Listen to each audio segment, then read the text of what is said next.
Alright, back on this front end, gonna put some oil in it now. Be way up high now. So we're gonna use the 15 weight fork oil, that one. I'm gonna use a funnel. I'm gonna stick it up here in the top of the hole right here, like that. It'll pour it down its guts until it takes it all. So I get to how much fork oil you're gonna put in there. You can go look it up if you want. Could. Takes about 12 ounces, I recall. Pretty much all these front ends do. This one's a couple inches over, so if it has a little extra oil in it, whoopee.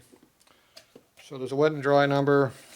I think it's like 12 or 13 or something when it's wet, and probably 10 or 11 or something when it's dry. Who knows? I don't care. So I'm going to put 13 ounces in it, and that'll be enough.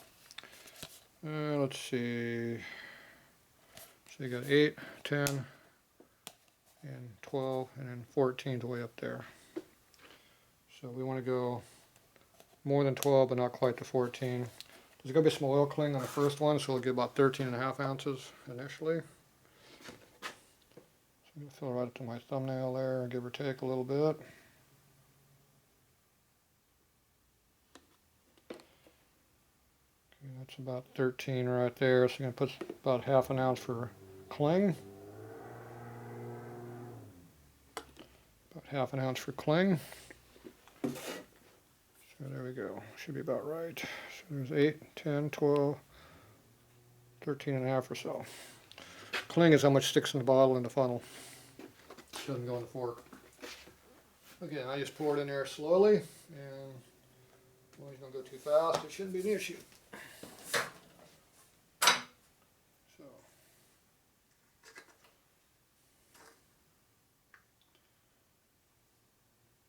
if you're going too fast, you'll be making a big mess.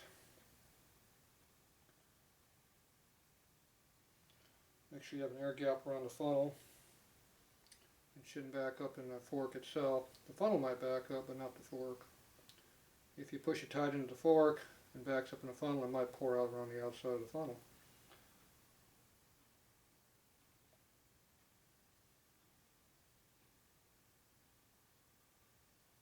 If it comes all the way out the top of the front end and you're still putting oil in it, there's probably a problem. Sometimes you gotta wait for the oil to go past the dampener, so you can overfill it sometimes. I've had that issue before on narrow blade front ends with short ones. So as you do, you go put about 2/3 of it in there, 3/4. You move the fork up and down to get the slider action going on. It sucks the oil into the dampener.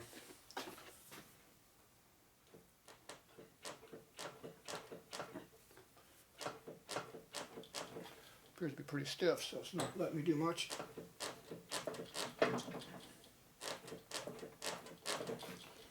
I'd say it's probably good. I don't hear it gurgling or anything, so it's probably already down in there.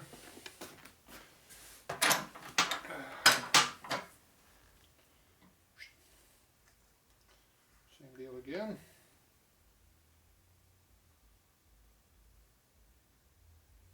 Put the rest of it in there.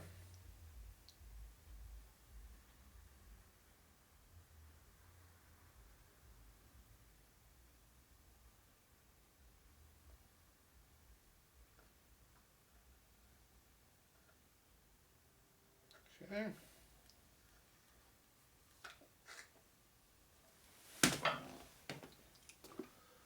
So there's our cling right there, the bottom of the container. So you wiggle around down in there. That's your cling.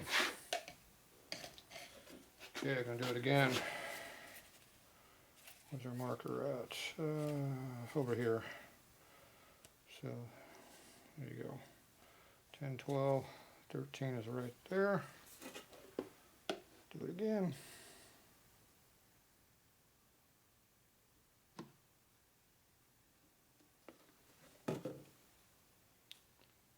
There's 12.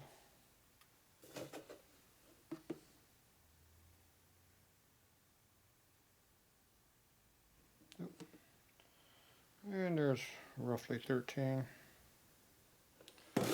Close enough. cling though. The cling is still going on each time we do it. Okay, 13.5. So I'm going to do the other side. Fork the other way.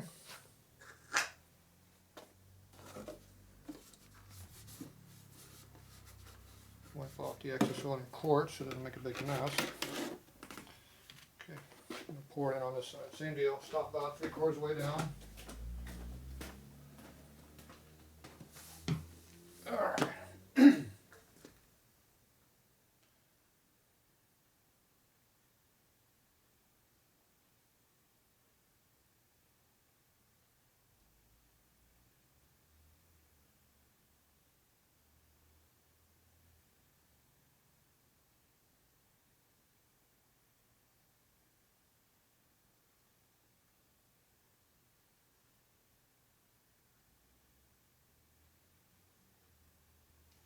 Okay. About 3/4. Still pretty stiff.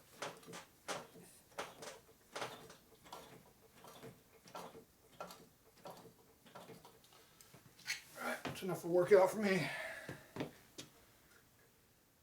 Warms you up, cold day, exercise.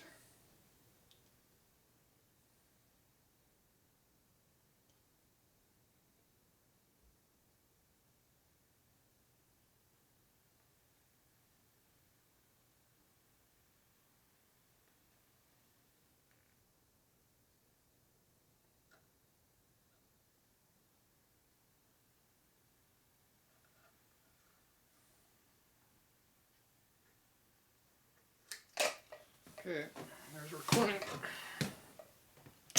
Something wrong, I didn't spill anything.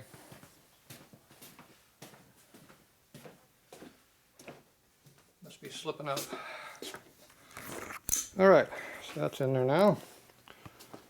So now we got our top bolt nut. You got your washer and you got your seal. So I like to put the seal in here first. That way you don't have any problems with it. And I try to jam this thing all the way through it, which is usually a problem because it doesn't like going through.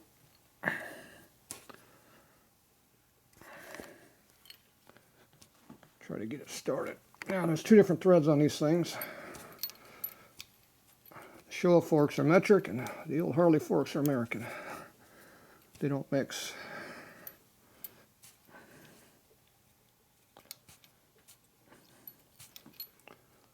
Okay, get that one started. Yep, she's going. Alright, it goes like that.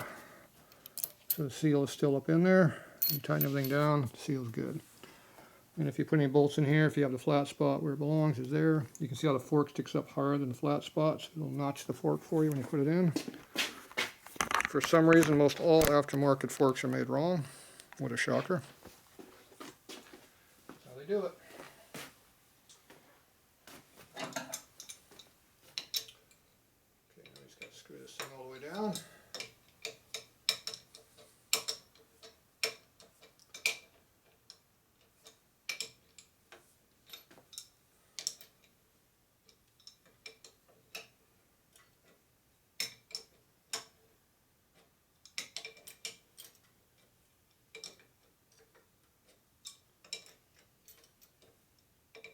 Make sure the chrome washer gets in there where it belongs on the shoulder, not in the wrong spot.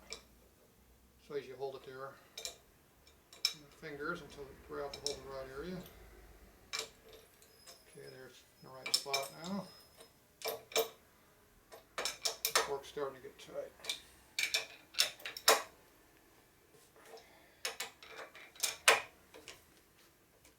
Now we're against the fork stop, so we don't have to worry about the bike moving too much. Just a little torque on it.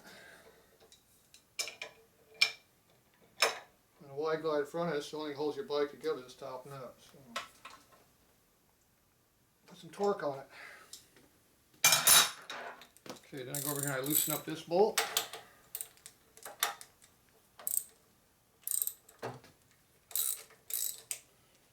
Let it self-center a little bit. Give it a little whack just to let it free itself up. Then tighten the piss out of it.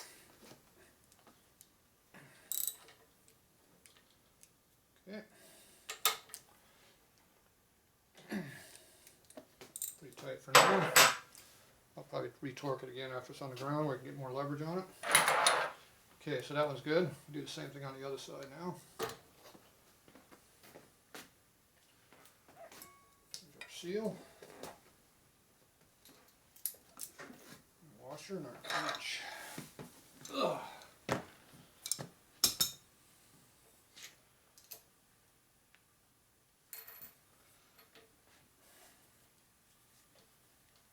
Just on your palm of your hand will help start it.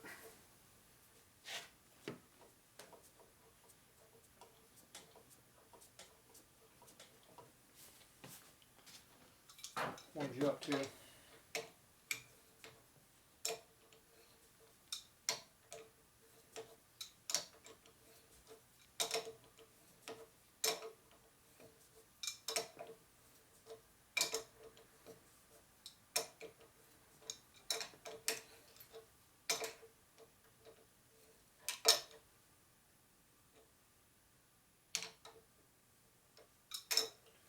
sure you get the washer centered up.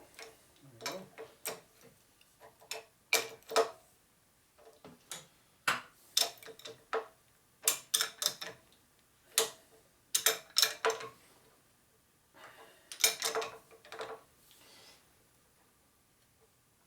That's tight.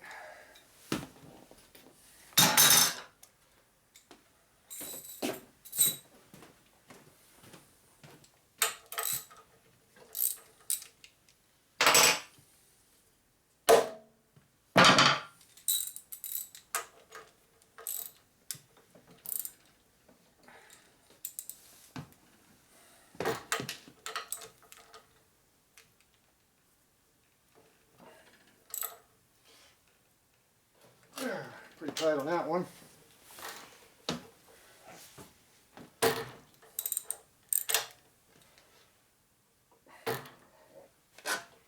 That one's tight now too. Got another eighth of a turn out of it. Okay, get it all out of the way. Okay. Looks pretty good. Let's put our wheel up in there and see what it looks like. I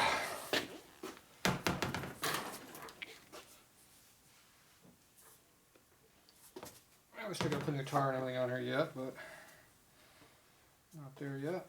Okay, we're already a lot higher. I took it off. There was an angle when I took it off. I'm going straight.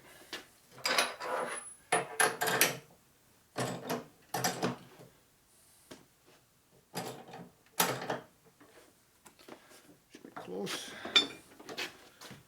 to our axle. Oh, what are you looking at? We're working down here.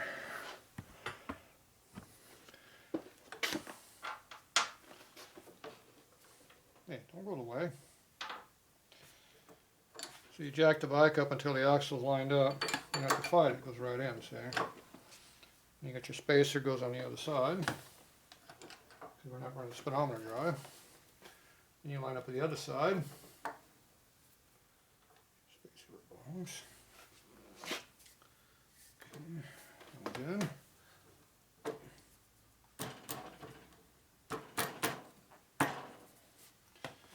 Easy peasy. So you have the washer on there. Make sure it doesn't fall off. We're not finished, so we're going to leave it this way. Okay, so there's the wheels. Yeah, that's going to sit. Alright, so now the bike's a little bit higher in the air than it used to be. So right now, before the weight of the bike is on it, you can see how much higher we are in the front now than it used to be. So I'm going to go ahead and put some weight on it. The tire's flattening out, and there's the bike starting to lean over right there.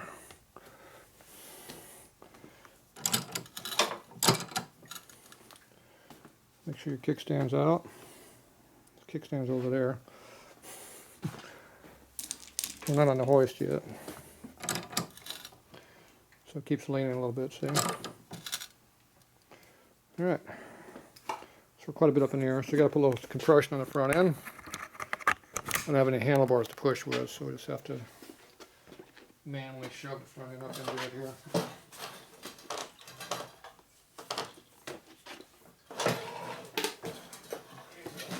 Collapses a little bit. Okay.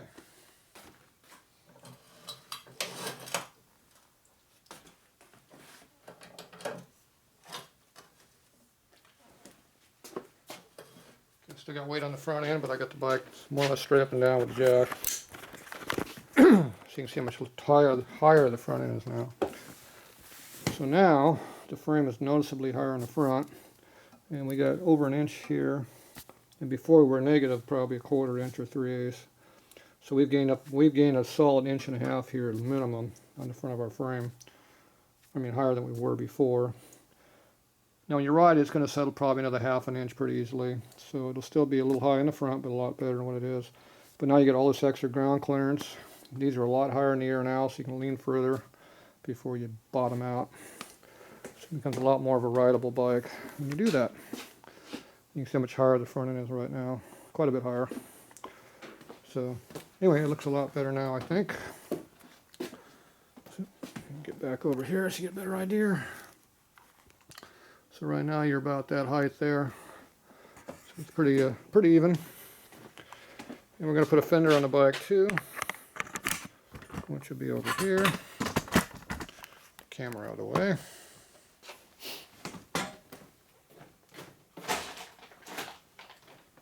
So we got this nice soft tail front fender, a skinny one. It comes with black E-coat on it already, so I don't have to paint it, which I really like a lot, not having to paint it.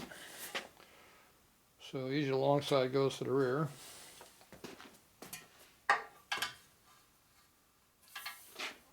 So I go in there like that, about like that.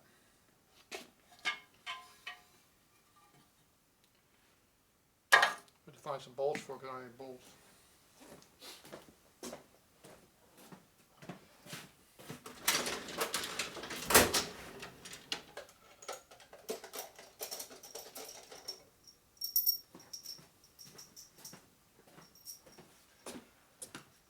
Let's grab some hex bolts here to stuff through the hole. Give you an idea where it's at.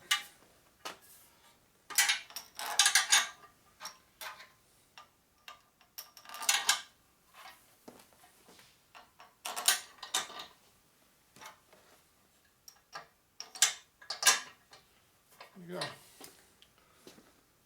Here's what it looks like now. It'll sit like that on the bike. I don't know why they make the fenders like a dirt bike, but they do for whatever reason. How much clearance they put on these things, it's kind of stupid. I don't know why they got so much clearance. Geez, you got 3/4 inch up in there. Is that light on? Yeah, light's on. There's way more clearance up than you need. Now the tire is bald, but it's not that bald. So anyway, that's what it's going to look like on the bike when you're going down the road. So we'll get some wider handlebars onto that thing and be a big improvement. At least now it's rideable. And I like this bracket here. It sucks. Now when you spread it out a little bit, it's going to drop slightly, but it needs to drop more than slightly to make it look right. The problem is there ain't ways of doing it unless you start cutting and modifying everything.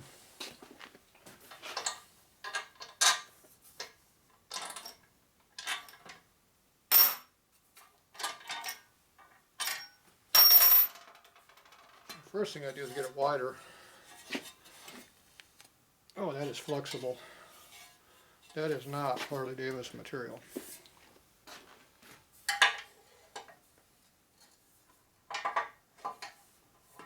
Somebody got a little over carried away on the stretching.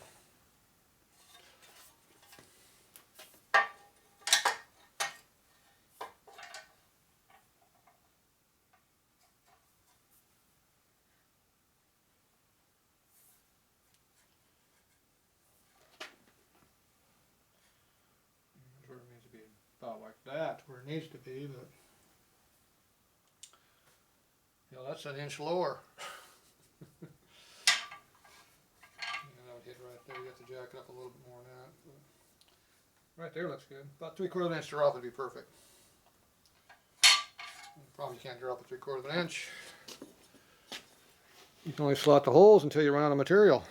You can't slot no more. So you can cheat, slot this one down here and let the nose drop. Keep the back end high, and that'll cheat how much you actually get. I'm always about cheating wherever you can. So if you want to know what that looks like, you take your bolt, you put a big one in the back, and then in the front you put a little piece of welding rod in there.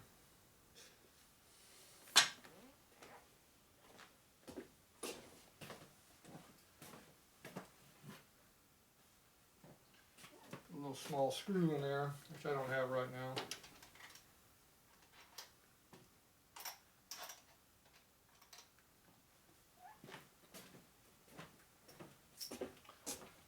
Quarter-inch bolts are not going to have the same effect, but you can see how much you gain.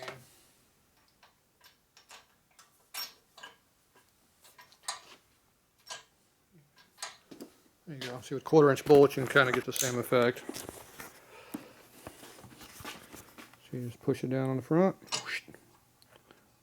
Back goes up a little bit, and see it gets a little bit tighter in the front. The back gets more, but it looks better. So that's how you cheat a little bit. See? So if you slot out this side here, you'll get that effect right there. If you slot them both out, the whole thing just drops evenly. So anyway, that's fun with fenders. They never fit correctly. They're made for universal applications, which means they don't fit a damn thing. They're custom. But yeah, there's what it looks like. Looks a lot better with up in the air a little bit. So I'm happy with that.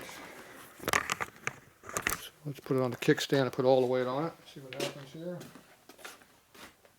Slide this thing over a little bit.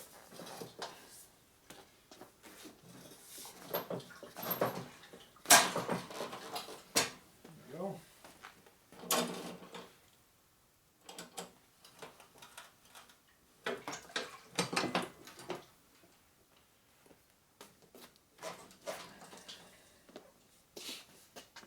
All right.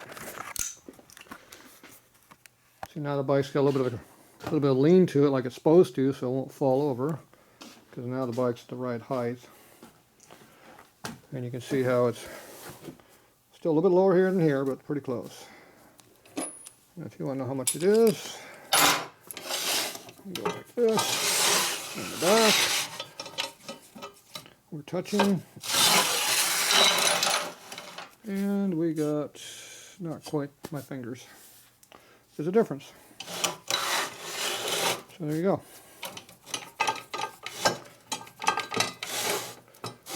Sits right there and it's back on the kickstand. Alright, there's how much you gained. And this went up quite a bit, so like I said, it'll be able to lean over pretty far now and not drag in. Because those are non-foldable fit pegs. Stupid design. Alright, that's it for this one for the night. Tomorrow we're going to go ahead and do the, I'll probably work on the gas tank. I don't want to have the handlebars in my way when I'm working on the gas tank. But I also got to work on the front wheel. Just got to true up the wheel, tighten the spokes, change the tire, do all that. So it'll be a lot of work still. Alright, that's it for the night.